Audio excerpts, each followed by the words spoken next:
లేదు.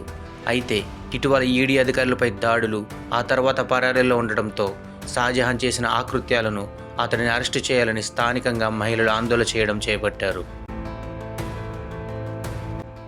ఈ ఆందోళనలో భాగంగానే షాజహాన్ దారుణాలు ఒక్కొక్కటి వెలుగులోకి వచ్చాయి. ఇది కాస్త దుమారం రేపడంతో షాజహాన్ వ్యవహారాన్ని సీరియస్గా తీసుకున్న కలకత్తా హైకోర్టు అతడిని అరెస్టు చేయాలని పోలీసులకు ఆదేశాలు జారీ చేసింది. విస్తృత గాలింపు చేపట్టిన పోలీసులు ఎట్టకాలకు షాజహాన్ను అరెస్టు చేసి జైలుకు తరలించారు.